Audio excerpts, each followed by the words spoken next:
दोस्तों आपके लिए एक क्वेश्चन और लेकर आए हम, ऐसे इंपोर्टेंट क्वेश्चन। अभी इससे पहले मैंने एक क्वेश्चन और बताया था आपको क्लास 12 के लिए, चैप्टर 10 का मोस्ट इंपोर्टेंट क्वेश्चन है, ये भी बहुत ही इंपोर्टेंट है। ठीक है, चलो ध्यान दीजिए।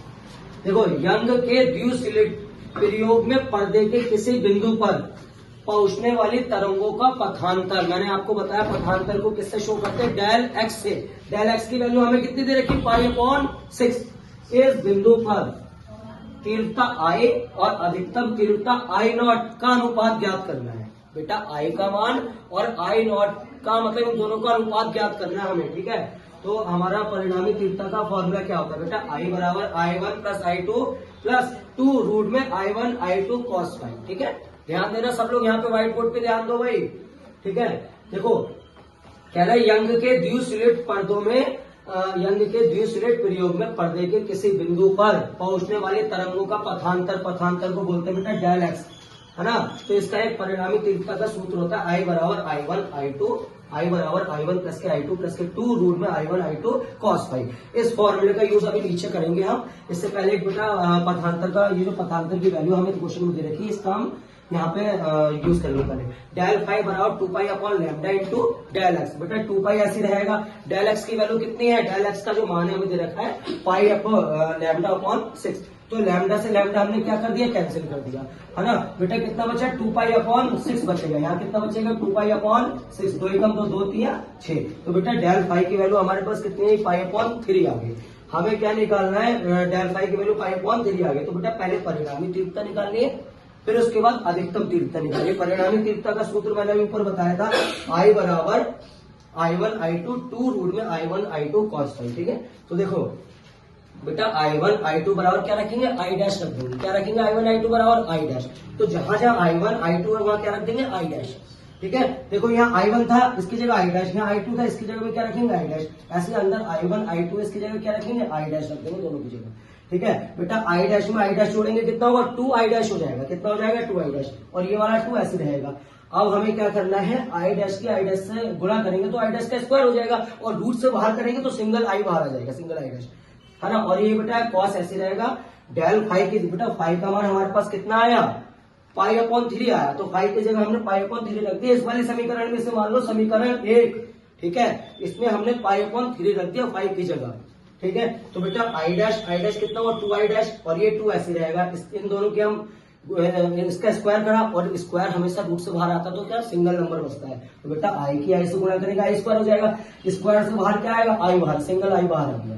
cos π/3 का मतलब होता है cos 60, क्योंकि पाई की वैल्यू 180 होती है, और 180 को 3 से भाग करेंगे तो वो 60 हो जाएगा। cos 60 का मान क्या होता है बेटा, cos 60 की जो वैल्यू होती है, सबको मालूम है कितनी होती है cos 60 की वैल्यू, 1/2। जो साइन 30 की वैल्यू होती है वो cos 60 की होती है, तो 1/2 से आप इसे भाग करना, 2I ऐसे रहेगा। cos 60 की जो वैल्यू होगी 1/2 की। बेटा 2 से 2 कैंसिल, 2I डैश प्लस के I डैश बचा।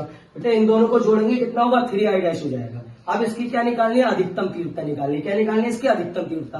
जो नॉर्मल तीव्रता थी हमारी, ये फॉर्मूला था उसका। अब अधिकतम तीव्रता हम क्या करेंगे बेटा, I0 बराबर, किसके बराबर, I0 के बराबर। I0 बराबर क्या होगा, I1 प्लस के I2 प्लस के 2 रूट में I1 I2 cos 0। अधिकतम तीव्रता में बेटा क्या रखनी है वैल्यू, हमें cos 0 में रखनी है। किसके बराबर रखनी है, 0 के बराबर। बेटा यहाँ cos π/3 आई थी पथांतर की वैल्यू कालांतर की। अब इसमें बेटा अधिकतम तीव्रता में आप लोग को याद रखना है cos 0 रखना है।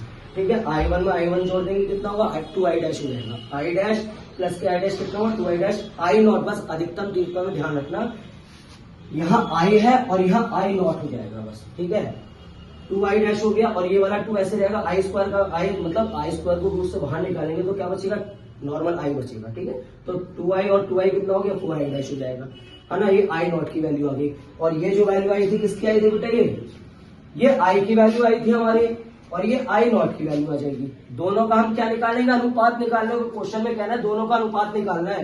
क्या निकालना है, दोनों का अनुपात। अभी इस क्वेश्चन को दोबारा अच्छे से रिपीट कर देंगे, इन दोनों का अनुपात निकालना है। बेटा I/I0 बराबर क्या हुआ, 3I/4I डैश, क्योंकि दे रखा है, इन दोनों का अनुपात निकालना है क्वेश्चन में।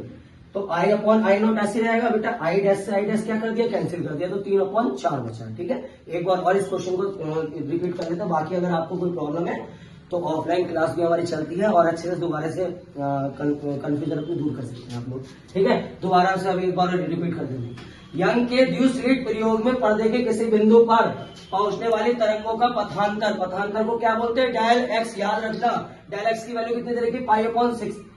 इस बिंदु पर तीव्रता आई और अधिकतम तीव्रता आई नॉट का अनुपात ज्ञात करना है। ठीक है, तो आई बराबर I1 प्लस के I2 2 रूट में I1 I2 cos फाई, ये हमारा इसका सूत्र होता है बेटा परिणामी तीव्रता का। ठीक है, और अधिकतम तीव्रता का ये होता है सूत्र। ठीक है, तो बेटा इससे पहले हमने डेल फाई निकाला, क्या है ना, यंग के द्विस्लिट पर्दे के किसी बिंदु पर पहुंचने वाली तरंगों का पथांतर। इस बिंदु पर पहुंचने वाली तीव्रता आई और अधिकतम तीव्रता आई नॉट निकाला, तो इससे पहले बेटा हमें कलांतर पता होना चाहिए। तो इसका कलांतर क्या होगा? डेल फाई बराबर 2π/λ इंटू डेल एक्स। बेटा 2π/λ ऐसे रहेगा, डेल एक्स की वैल्यू कितनी है? λ/6। तो लैम्डा से लैम्डा क्या कर दिया? कैंसिल, है ना। 2π/6 बचा, 2π कितना है? 6। 2 एकम तो 2 3 6। तो बेटा डेल फाई की वैल्यू कितनी है? π/3 आ गई। हमारा क्या निकल के आया? कलांतर निकल के आया। क्या है? कलांतर। ठीक है, तो I1 I2 की जगह क्या रखेंगे? I dash. अब जहां I1 I2 वहां क्या रख देंगे? I डैश रख देंगे। ठीक है, I बराबर क्या होगा? I1 की जगह I डैश, I2 की जगह भी क्या हो गया? I डैश, और 2 ऐसे रहेगा। इस वाले I1 I2 की जगह क्या रखेंगे? I डैश, दोनों जगह I डैश आ जाएगा। और बेटा फाई की जो वैल्यू है cos π/3 हो जाएगा। फाई की जगह π/3 रख दिया हमने, है ना। अब इन सबको जोड़ेंगे तो बेटा हमारा जो I की वैल्यू आई 3I डैश आएगी। ऐसे हमें परिणामी अधिकतम तीव्रता निकालनी है। अधिकतम तीव्रता को वो सब कैलकुलेशन करेंगे हमने, तो हमारा ये अधिकतम तीव्रता ये निकल के आई। परिणामी तीव्रता ये है, अधिकतम तीव्रता ये है। तो समीकरण 1 समीकरण 2 मान लिए, समीकरण 1 समीकरण 2 को क्या कर दिया हमने? दोनों को इक्वल रखा। तो I और I नॉट का जो मान आया 3/4 है। ये इसकी हमारी परिणामी तीव्रता और अधिकतम तीव्रता निकल के आई है। ठीक है, आशा होगी सबको समझ में आ गया। जिसे नहीं समझ में आया है वो ऑफलाइन क्लास हमारी चलती है, वहां आके अपनी कंफ्यूजन दूर कर सकते हैं। ठीक है, धन्यवाद।